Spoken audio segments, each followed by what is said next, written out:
Hello नमस्कार दोस्तों, कैसे हैं आप सब। Welcome to our YouTube channel Akash स्टोनो। यहाँ पर आप सबको दैनिक जागरण का संपादकीय डिक्टेशन आज दिया जा रहा है, जो कि 80 शब्द प्रति मिनट की रहेगी। डिक्टेशन स्टार्ट होने से पहले चैनल को सब्सक्राइब करें और बेल आइकन को प्रेस करें ताकि आपको नोटिफिकेशन मिलती रहे। तो चलिए शुरू किया जाए आज का डिक्टेशन। Let start. 10 सेकंड बाद डिक्टेशन स्टार्ट हो जाएगा। 80 वर्ड पर मिनट। स्टार्ट। रेडी। प्रधानमंत्री ने राष्ट्र को संबोधित करते हुए 20 लाख करोड़ रुपए के आर्थिक पैकेज की घोषणा करके देश को केवल चौंकाया ही नहीं बल्कि यह संदेश भी दिया कि उन्होंने इस बड़े पैकेज के जरिए आपदा को अवसर में बदलने के लिए कमर कस ली है। इसीलिए उन्होंने इस पैकेज को आत्मनिर्भर भारत अभियान नाम दिया। इसका सीधा अर्थ है कि वह आर्थिक पैकेज के जरिए केवल पस्त पड़े कारोबार जगत को संकट से उबारने ही नहीं जा रहे हैं, बल्कि देश की संपूर्ण अर्थव्यवस्था का काया पलट करने की तैयारी भी कर रहे हैं। यह पैकेज कारोबार जगत के साथ साथ आम जनता का भी मनोबल बढ़ाने वाला साबित होना चाहिए।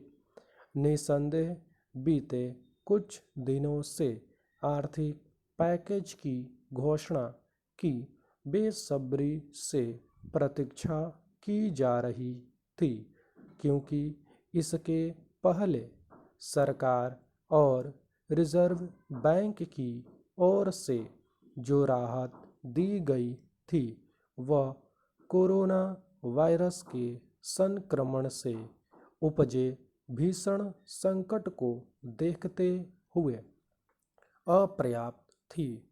एक और आर्थिक पैकेज की उम्मीद के बावजूद इसकी अपेक्षा शायद ही किसी को रही हो कि वह जीडीपी के 10% के बराबर होगा और पिछले दोनों पैकेज को मिलाकर उसकी कुल राशि 20 लाख करोड़ रुपए हो जाएगी। जीडीपी के मुकाबले इतना भारी भरकम पैकेज तो कई विकसित देशों ने भी नहीं दिया। प्रधानमंत्री की ओर से 20 लाख करोड़ रुपए की अप्रत्याशित राशि वाले आर्थिक पैकेज की घोषणा के बाद अब प्रतीक्षा है उसके विस्तृत विवरण की। इसके बावजूद प्रधानमंत्री के संबोधन से इसका आभास तो हो ही गया कि इस पैकेज में किसानों, रोज कमाने खाने वालों के साथ साथ छोटे मझोले कारोबारियों का खास ध्यान रखा जाएगा। इसके अलावा उसके माध्यम से सप्लाई चेन को सुदृढ़ करने, उत्पादों की गुणवत्ता बेहतर करने, स्थानीय उत्पादों की खपत बढ़ाने और तकनीक का इस्तेमाल बढ़ाने और तकनीक का इस्तेमाल बढ़ाने का काम प्राथमिकता के आधार पर किया जाएगा।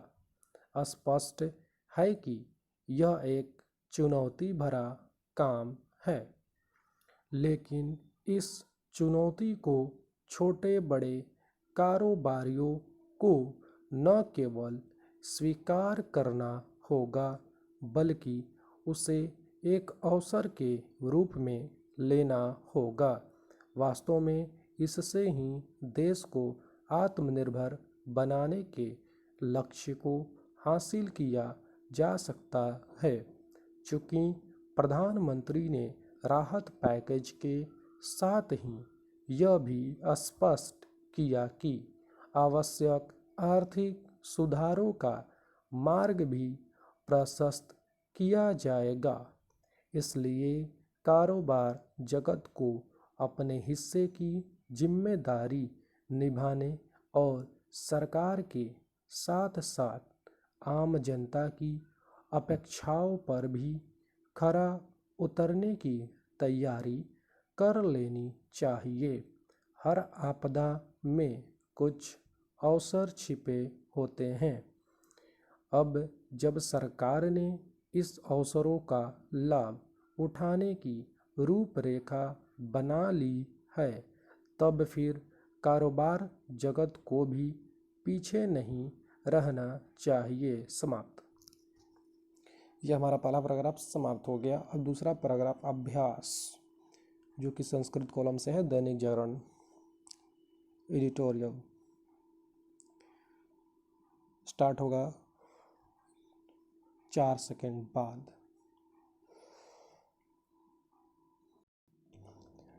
स्टार्ट। पूर्व काल की बात है। देवराज इंद्र ने एक नगर के निवासियों से क्षुब्ध हो उस नगर को 12 वर्षों के लिए वर्षा विहीन कर दिया। नगरवासी त्राहिमाम कर उठे जब इंद्र ने उन्हें केवल सांत्वना देने के लिए कह दिया कि यदि भगवान शिव अपना डमरू बजा दें तो अवश्य ही नगर में बारिश हो जाएगी।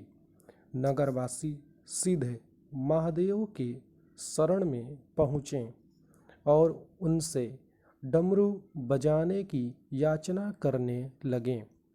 त्रिकालदर्शी महादेव ने भी निष्पृह भाव से कह दिया कि वे डमरू अवश्य बजाएंगे, किंतु 12 वर्षों के बाद भगवान शिव के उत्तर से निराश हो सभी गांव वाले अपने अपने घर लौट गए। लेकिन उन्हीं के बीच एक किसान ऐसा भी था जिसे घर में खाली बैठना मंजूर नहीं था। वह पूर्व की भांति ही अपने खेत में हाड़ तोड़ मेहनत करता रहा। गांव वाले उस पर हंसते और उसे ऐसा करने से रोकते, लेकिन वह कहता कि अगर वह 12 वर्षों तक अपने घर में हाथ पर हाथ धरे बैठा रहा तो कृषि के लिए आवश्यक कौशल को भूल जाएगा और जब तय समय के पश्चात बारिश होगी भी तो वह कुछ नहीं कर पाएगा।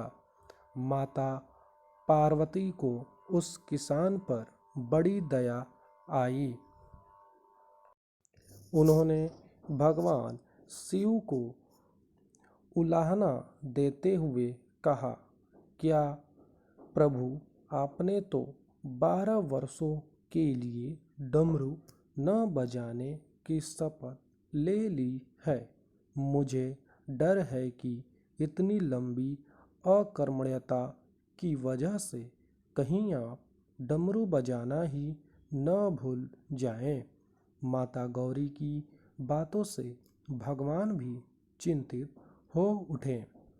केवल जांचने के लिए उन्होंने अपना हाथ हिलाया। उनके हाथ हिलाते ही डमरू बज उठा। डमरू के बजते ही बारिश भी शुरू हो गई। बारिश हो जाने से उस किसान का खेत भी लहलहा उठा।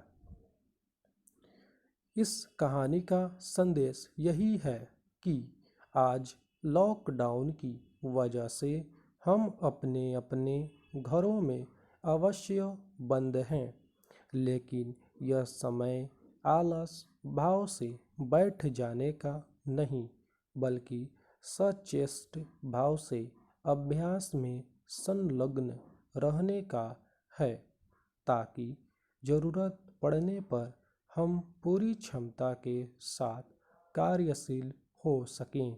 समाप्त। आज का दूसरा पैराग्राफ समाप्त हो गया।